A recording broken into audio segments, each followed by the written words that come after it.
નમસ્તે મિત્રો, જય દ્વારકાધીશ, આનંદમાં હશો। હું Rambhai Ambaliya from Madhav dragon fruit farm, Jam Khambhaliya, Devbhoomi Dwarka જિલ્લો।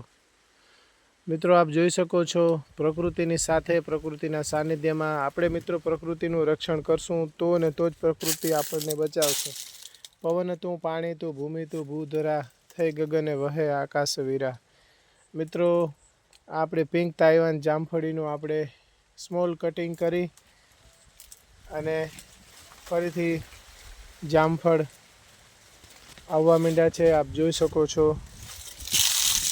મારો આ મિક્સ પંચસ્તરીય બાગવાની છે, આપ નિહાળી શકો છો। આ ડ્રેગન ફ્રૂટનું આપણે વાવેતર કરેલું છે, એનું સાહેબ માત્ર 11 મહિના પૂરા થયા છે, 12મો મહિનો હમણાં ચાલુ થશે। ઠીક છે મિત્રો, એક નાનકડું સેન્ટેન્સ યાદ આવ્યું છે કે કોઈ બી માણસ હોય એ સફળ ત્યારે ગણાય છે કે પ્રતિકૂળ પરિસ્થિતિની અંદર એ સાનુકૂળ પરિસ્થિતિ ઊભી કરી અને ખરાબ સમયની અંદર સારી રીતે પોતાનું જીવન આગળ વધારી શકે, બરાબર? એ જ સફળ ઇન્સાન કહેવાય છે।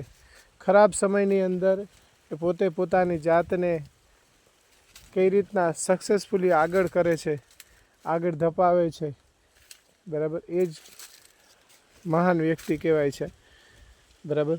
તમને હજારો લોકો ઓળખતા હોય, લાખો લોકો ઓળખતા હોય, એ કોઈ સફળતા નથી, પણ તમે ખરાબ સમયની અંદર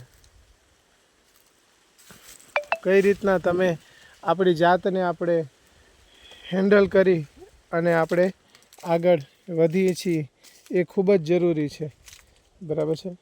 નિષ્ફળતા આવે ત્યારે ડગી ન જવું અને સફળતા આવે ત્યારે બહુ છલકાઈ ન જવું। નિષ્ફળ સમયની અંદર આપણે કઈ રીતના એ ખરાબ સમયને આપણે ટેકલ કરી, હેન્ડલ કરી અને આગળ વધી એ સફળ માણસ ગણાય છે।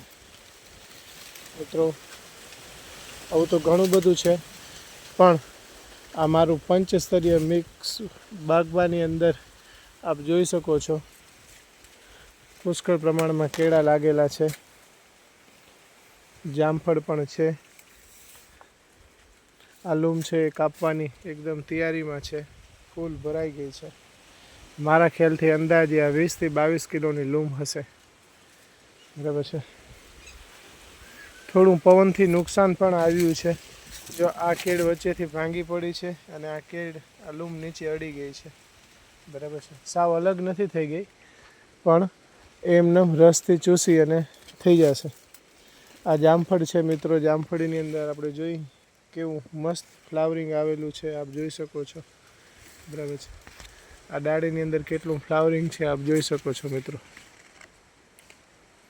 આ ડ્રેગન ફ્રૂટ છે, 11 મહિના પૂરા થયા છે, આવા વર્ષેથી પણ પ્રોડક્શન ચાલુ થઈ જશે એવું મારું માનવું છે મિત્રો। ચાલો મિત્રો, પ્રકૃતિની સાથે પ્રકૃતિના સાનિધ્યમાં પ્રકૃતિનું આપણે રક્ષણ કરશું તો પ્રકૃતિ આપણને બચાવશે, અધરવાઇઝ ઘણા બધા ડિઝીઝ છે બધા આવશે, એનો આપણે સામનો કરવો પડશે। So guys, thank you, bye, tata, see you.